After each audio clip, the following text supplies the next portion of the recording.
जय हिंद। चलिए अब समझते हैं हम लोग लेबर लॉ के बारे में। क्या है ये लेबर लॉ?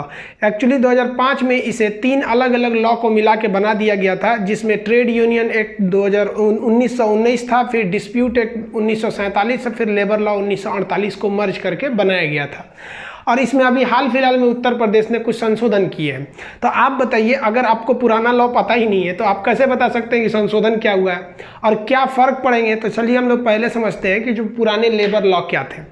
लेबर लॉ जो होता है ना, वो समवर्ती सूची में आता है, यानी कॉन्करेंट में आता है। इसमें सेंट्रल गवर्नमेंट भी कानून बना सकती है और राज्य सरकार भी कानून बना सकती है। तो ये पहले आप समझ में आ गया, इसमें दोनों में आते हैं। ये लेबर लॉ बनाया क्यों गया? लेबर लॉ इसलिए बनाया गया, एक कानून रहना चाहिए कि लेबर और मालिक के बीच एक कानून रहना चाहिए। अगर कानून नहीं रहेगा तो ये मालिक अपनी हदें पार कर सकता है।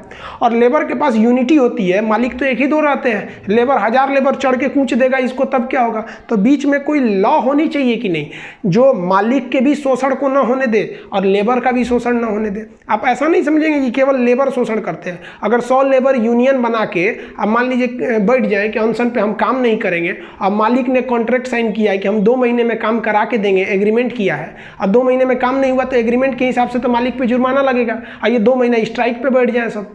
तो ये कई रूल होते हैं जो मालिक के लिए भी जरूरी है और लेबर के लिए भी जरूरी है। तो चलिए हम समझते हैं लेबर लॉ के बारे में। तो पहले आप ये ध्यान रखिए कि लेबर लॉ में ये ज्यादा झुकाव लेबर की बेनिफिट की ओर है, क्योंकि कानून मानता है कि लेबर गरीब होते हैं, वो अपनी आवाज को ज्यादा नहीं उठा पाते हैं, और कहीं ना कहीं मालिक अमीर होने की वजह से अपनी बातों को ज्यादा पावरफुल तरीके से रख लेते हैं। इसलिए लेबर लॉ लेबर को एक एक्स्ट्रा बेनिफिट देता है। लेबर लॉ के तहत कहा गया है कि आप बंधुआ मजदूर नहीं रख सकते हैं। बंधुआ मजदूर का मतलब बॉन्डेड लेबर नहीं रख सकते हैं।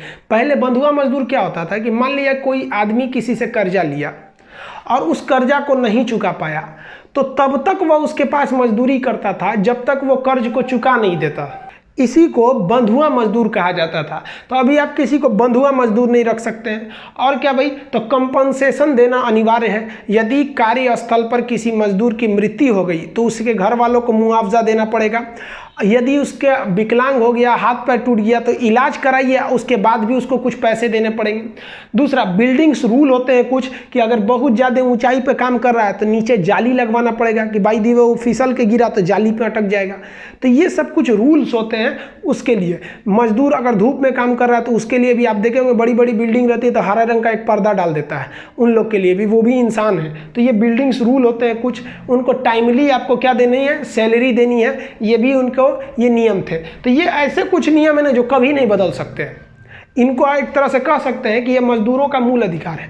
और कुछ और अधिकार है जिनमें कभी कभी छेड़छाड़ हो भी जाता है, अभी हुआ भी है। हम इसीलिए ना इसको 2 कैटेगरी में लिख दिए हैं। हालांकि ये सब लेबर लॉ का ही नियम है। अभी यूपी ने कुछ चेंजिंग कर दिए, इसलिए पहले इसको बता देते हैं, पहले समझा देते हैं, फिर आपको बताएंगे चेंजिंग क्या है। लेबर को 8 घंटे ही काम करा सकते हैं, और 8 घंटे के बीच में 4 घंटे के बाद आप उसे 30 मिनट का गैप देंगे। अगर गैप नहीं देते हैं तो लेबर लॉ का आप उल्लंघन करते हैं, आप पे ऊपर कानूनी कार्रवाई हो सकती है। दूसरा, वेज एक्ट, उनका भाड़ा कितना होता है, कितनी उनको सैलरी देनी है। तो देखिए, सैलरी उनको 8 घंटे का देना है। यदि आप 8 घंटे से 1 घंटा एक्स्ट्रा कराते हैं, यानी 9 घंटे कराते हैं, तो वेज एक्ट के तहत ये 9 घंटा ये 8 घंटा के बराबर नहीं होगा। यानी शुरुआती 1 घंटा से लेकर 8 घंटा तक जितनी सैलरी मिलती है, यानी हर घंटे के हिसाब से अगर वो 8 घंटा क्रॉस करके ओवर टाइम कर रहा है तो उसे दुगनी सैलरी देनी पड़ेगी। मान के चलिए कि किसी व्यक्ति को प्रतिदिन 8 घंटा काम करने का 100 रुपये मिलता है, या सॉरी 800 मिलता है, ताकि आपको समझने में आसानी हो। तो यानी उसे 1 घंटे का 100 रुपया, तो 8 घंटे का कितना? 800। लेकिन अगर आप चाहते हैं कि उसे 1 घंटा और कराएं तो आप उससे टाइम लिमिट से एक्स्ट्रा करा रहे हैं, तो 9 घंटा, तो लास्ट का जो 1 घंटा कराए ना, अब इसका 100 रुपया नहीं देना पड़ेगा, हालांकि बनता तो 100 रुपया है। वेज एक्ट के तहत आपको 200 देना पड़ेगा ओवर टाइम का, क्योंकि वो काम तो कर दे रहा है लेकिन वो अपने शरीर की क्षमता से अब ज़्यादा कर रहा है, तो पैसा भी ज़्यादा लेगा। तो ये वेज एक्ट था। मैटरनिटी क्या थी कि अगर कोई गर्भवती महिला है तो उससे मतलब जोखिम भरा काम नहीं करा सकते हैं। और गर्भवती जिस दिन मतलब डिलीवरी के कुछ महीने पहले और कुछ महीने बाद तक आपको क्या करने रहते थे, उसे लीव यानी छुट्टी देनी पड़ती थी और उसकी सैलरी नहीं काटनी रहती थी। और क्या था, लेबर यूनियन, हर लेबर अपना एक यूनियन बना सकता था। अगर मालिक आवाज़ नहीं सुनता था तो यूनियन में जाके उससे शिकायत कर सकते थे लोग। समझ में आ गया, ये लेबर यूनियन था।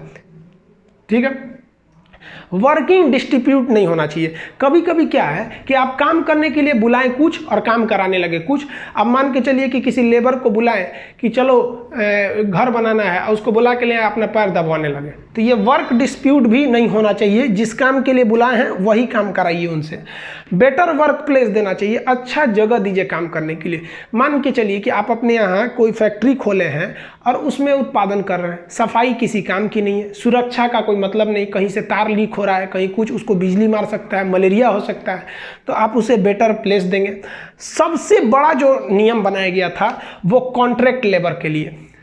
देखिए, लेबर दो तरह से होते हैं, एक होते हैं परमानेंट और एक होते हैं कॉन्ट्रैक्ट। जैसे कोई बिल्डिंग बन रहा है तो हमको एक मिस्त्री रखना है, तो क्या जिंदगी भर रखेंगे? अरे भाई बिल्डिंग बन गई आप जाइए। तो ये लेबर लोग जो मालिक थे उनके मन में एक डर रहता था कि ये कॉन्ट्रैक्ट वाले लेबर कहीं यूनियन बनाकर, क्योंकि नियम में यूनियन बना के कहेंगे कि नहीं तुम हमको हमेशा के लिए रखबे करो, तो दिक्कत हो जाता था। इसीलिए कंपनी वाले सोचते थे कि हम डायरेक्ट लेबर से बात ना करें, हम किसी मिडिलमैन, किसी दलाल से बात करें कि भैया हम तुमको इतना सैलरी देंगे, तुम पकड़ के लेबर को लाओ। अब इसमें लेबर को दुगना शोषण होता था। लेबर बेचारा काम करता था, बीच का दलाल कुछ पैसा मार लेता था, मालिक कुछ मार लेता था। मालिक मजबूरी में डायरेक्ट लेबर के कांटेक्ट में नहीं रहता था कि कहीं कहेगा सबकी परमानेंट रखो। भैया मालिक को भी सैलरी देनी होती है, काम कम रहेगा तो लेबर ज़्यादा कैसे रख सकता है वो। तो सरकार ने कह दिया कि लेबर लॉ में संशोधन करके कि अब कंपनी बेफिक्र होकर दलाल यानी मिडिलमैन को हटाएं और खुद जाके लेबर से बात कर लें कि भैया हम तुमको परमानेंट नहीं रख रहे हैं, इस काम के लिए 2 साल या 3 साल के लिए रख रहे हैं, मंजूर है तो साइन करो, नहीं तो जाओ भैया। और अगर वो साइन कर दिए तो फिर कोर्ट भी उनकी बात नहीं सुनेगी कि भैया आपको तो पहले ही आपको बुलाया गया था कॉन्ट्रैक्ट बेसिस पर। लेकिन याद रखिए इसमें फ़ायदा दोनों को हुआ। कैसे? लेबर को फ़ायदा हो गया कि बीच में दलाल नहीं है, कंपनी को फ़ायदा हो गया कि लेबर मनमानी नहीं करेंगे। और इसमें एक और बात कहा गया, आपको जो पेमेंट देना है वो इक्वल देना है। जो आपका परमानेंट लेबर है उसको भी उतनी सैलरी, और जो आप कॉन्ट्रैक्ट बेसिस पे रखे हैं अस्थाई, उसको भी उतनी ही सैलरी, उतनी ही सुविधाएं देनी पड़ेगी। तो फायदा हुआ कि नहीं? कंपनी को भी फायदा। कंपनी को 2 तरह का नियम बनाना पड़ता है कि भैया ये वाला नाश्ता टेम्पोररी के लिए है, ये वाला नाश्ता परमानेंट के लिए है। अब भैया सबके लिए एक है, तो ये एक इक्वल पेमेंट देना था। और सब कुछ सेम फॉर ऑल, जितने रूल थे, ऑल का कहने का सेंस है कि जो परमानेंट लेबर है उनके लिए और जो कॉन्ट्रैक्ट लेबर है उनके लिए सेम प्रावधान रखने थे। ये था हमारा लेबर लॉ। समझ में आया? और कुछ बातें थी लेबर लॉ में। देखिए क्या कि अगर मजदूर को हटाना है तो हटाने से पहले गवर्नमेंट को इन्फॉर्मेशन देना रहता है कि भैया हटाइए। अब आप कहिएगा कि सर हमारे यहाँ तो एक ड्राइवर था, जैसे हम ही बताते हैं, हम ही अपने ड्राइवर को हटाने से पहले बोल दिए कि भाई अब तुमको हम नहीं रखेंगे। एक्चुअली क्या करता था, हमको कोचिंग में छोड़ देता था, हम दिन भर पढ़ाते रहते थे और ससुराल में घूमने लगता था, अपनी साली सबको बैठा के घुमाता था। अब भाई गाड़ी मेरी है, नंबर मेरा, नंबर प्लेट है, और उसमें साली को घुमाएगा तो सब समझेगा सर कान सर घुमा रहे हैं, तो दिक्कत हो जाता है। हम कह रहे पगला कहीं का, तुम इधर उधर घुमाता है, हट तुम छोड़ दे। अब मानता ही नहीं था वो, और उसकी साली सब भी थी, सहाय घुमाओ गाड़ी में, दिक्कत हो गया। हम तो हटा दिए और ना ही हम गवर्नमेंट को इन्फॉर्मेशन भी नहीं दिए। तो समझिए, जिन फैक्ट्रीज में 100 से ज़्यादा कर्मचारी हैं या जिस कोचिंग में 100 से ज़्यादा कर्मचारी हैं, ये लेबर लॉ उन पर लगता है। अब हम लोग के यहाँ कितना है, 30-32 ठो यही स्टाफ है, सबको मिला के, तो हम लोग पे ये रूल नहीं लगता है। तो ये भी एक अच्छा है कि भैया बड़े कारखाना में कोई भी काम करना चाहता है जहाँ ज़्यादा लेबर हो, तो आप लेबर को हटा नहीं सकते, गवर्नमेंट को इन्फॉर्म करना पड़ेगा कि हम किस कारण से हटाना चाह रहे हैं, क्योंकि भैया हम घाटा में चल रहे हैं इसीलिए हटा रहे हैं। तो गवर्नमेंट भी कहेगी भैया घाटा में चल रहा है, लेबर लोग आप कोई और कंपनी सोचो। समझे? तो कंपनी के बारे में भी सोचना है, ऐसा नहीं कि केवल लेबर के बारे में सोचना है। पता चला कंपनी डूब गई तो फिर लेबर कहाँ जाएंगे? तो अब देखिए दूसरा क्या था कि जो भी डिस्प्यूट थे, लेबर और कंपनी के बीच में कुछ डिस्प्यूट, कुछ विवाद, कुछ मांग को लेकर झगड़ा हो जाता है तो उसको इजीली सॉल्व कर लेना है बैठा के। ये सब बातें लेबर लॉ में थी। लेबर लॉ के आ जाने की वजह से कंपनी के हाथ बंध जाते थे, क्योंकि इतनी सारी सुविधाएं लेबरों को दो और नहीं दीजिएगा तो कंपनी पे सरकार ताला मार देगी। इसीलिए कंपनी ना भारत में आने से पहले हिचकिचाती थी सर। चाइना ने क्या किया, लेबर को कोई सुविधा ही नहीं दिया। कहा कि मेरा कोई लेबर गड़बड़ कर रहा है, फोन करिए कौन लेबर गड़बड़ कर रहा है, उसको हटा देंगे, नया लेबर देंगे उसको। यानी चाइना में ज़्यादातर चाइनीज गवर्नमेंट केवल फैक्ट्रियों के बारे में सोचती थी, केवल फैक्ट्रीज के बारे में। चाइना कहता था कि लड़की गर्भवती महिला है उसको मत दीजिए, बाकी हम उसके घर पे राशन पानी भिजवा देंगे, अपना करेगी, आपको हम एकदम वेल ट्रेंड, वेल स्किल्ड, एकदम हट्टा कट्टा लेबर देंगे। लेबर झगड़ा करता है, बात मत सुनिए, भगाइए। ये सब चाइना का रूल था और चाइना ने इसी रूल के दम पर पूरी दुनिया के फैक्ट्रियों को अपनी ओर आकर्षित कर लिया और चाइना जबरदस्त बूम कर गया। जो एशिया का मरीज कहा जाता था, ससुराज एशिया का डॉक्टर बन गया। अब क्या है, अकॉर्डिंग टू सिचुएशन, जो अभी जो कोरोना का जो ये पेंडेमिक फैला हुआ है, तो इस कोरोना को देखते हुए इंडिया सोच रही है कि जो कंपनियां भाग रही हैं चाइना से उनको पकड़ के लाओ इंडिया में। तो भाई पकड़ के लाने से पहले ये सोचना पड़ेगा ना कि उस ससुरी का चाइना में गई क्यों थी, वो लेबर लॉ को कमजोर देख कर गई थी। अब भारत इसी में दिमाग लगा रहा है और इसमें भारत चाहता है कि जितनी कंपनियां हैं जो चाइना को छोड़ रही हैं वो इंडिया में आ जाए। इसमें सबसे आगे निकल गया यूपी, उत्तर प्रदेश गवर्नमेंट ने।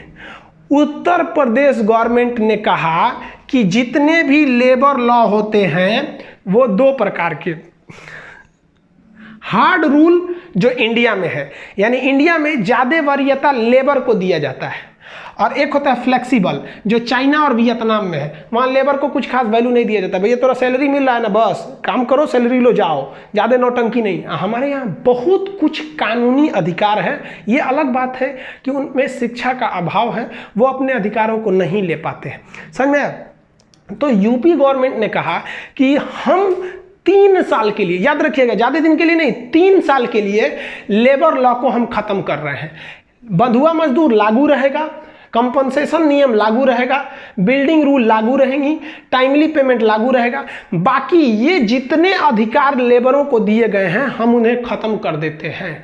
जैसे ही इन्होंने ख़त्म किया तो भाई आप समझिए, जरा आप भी समझिए, आप लोग ना कभी कभी इमोशनल होकर सोचने लगते हैं कि लेबर की इतनी समस्या है, लेबर को ये प्रॉब्लम है। बाबू अगर फैक्ट्रीज रहेंगी ना तो लेबर की ये समस्या को हम और बेहतर ढंग से सुधार सकते हैं। इसलिए लेबर भी ज़रूरी है, साथ साथ कंपनीज भी ज़रूरी हैं। तो अकॉर्डिंग टू सिचुएशन जो लेबर लॉ में 3 साल के लिए संशोधन किया गया है, कहा गया कि भैया जो 8 घंटे की ड्यूटी है ना, ये 8 घंटे की ड्यूटी अगर कंपनी चलाएंगी तो 12 घंटे करा सकती हैं, और 12 घंटे में 4-4 घंटे का 4-4 घंटे का गैप होगा तो वो नहीं होगा। अब क्या किया गया, इसमें 12 घंटे कर दिया जाएगा और 6 घंटे पे लंच होगा। और जो ओवर टाइम का रूल है कि यानी जो 8 घंटे के बाद का समय है वो डबल सैलरी देना है, वो भी वेज एक्ट के तहत खत्म कर दिया जाएगा। 12 घंटे की सैलरी सामान्य 12 घंटे की तरह जोड़ के दे दिया जाएगा, ओवर टाइम के तहत नहीं दिया जाएगा। मैटरनिटी लीव नहीं दिया जाएगा, मातृत्व लाभ नहीं दिया जाएगा। लेबर यूनियन की कोई नहीं है, कंपनी डिस्प्यूट अपने हिसाब से समझे, वर्क प्लेस जैसा मन देना है दे, परमानेंट लेबर रखना है वैसे रखो, कॉन्ट्रैक्ट में रखना है रखो, सैलरी कम ज़्यादा जैसे, मतलब कंपनीज पे छोड़ दिया है कि भैया तुम 3 साल तक लेबर से जैसे मन वैसे रहो। एक तरह से हमारे हिसाब से देखिएगा तो ये कंपनियों को बुलाने का एक बेहतर मौका है। क्यों? क्योंकि ये नियम तो केवल 3 साल के लिए, ज़्यादातर लेबर तो अपने गाँव में है, तो उन पे साथ संशोधन हुआ या नहीं, कुछ खास इफेक्ट तो पड़ेगा नहीं। और अगर एक बार कंपनियां आ भी गई तो मान लीजिए कि 1 साल तक लेबरों को उनका अधिकार नहीं मिला, मान लीजिए 3 साल तक नहीं मिला, लेकिन 3 साल बाद जब ये कंपनियां आ जाएंगी तो भारत बहुत ही समृद्ध हो जाएगा। तो ये यूपी ने क्या किया है, अपने में संशोधन किया है। ये हालांकि इसका बहुत जगह विरोध भी हो रहा है। तो हर सिक्के के 2 पहलू होते हैं बाबू, कभी किसी चीज़ से फायदे होते हैं तो कभी किसी से घाटे होते हैं। ये परिस्थिति पर निर्भर करता है। सड़क पर गुब्बारा बेचने वाला लड़का उस गुब्बारे को बेच कर खुश हो जाता है, तो एक छोटा बच्चा उसी गुब्बारे को खरीद कर खुश हो जाता है। तो परिस्थितियाँ सबके लिए अलग अलग होती हैं। हमारे हिसाब से अकॉर्डिंग टू सिचुएशन ये सही है, क्योंकि चाइना से कंपनियां भाग रही हैं। यही मौका है चाइना को सबक सिखाने का कि देख ससुरा तू बहुत बड़ा होशियार नहीं है। आप क्या सोचते हैं, आप कमेंट करके बताइए। अगर और कोई टॉपिक पे आप वीडियो चाहते हैं तो आप कमेंट करके बताइएगा, आगे हम उसको बना देंगे वीडियो।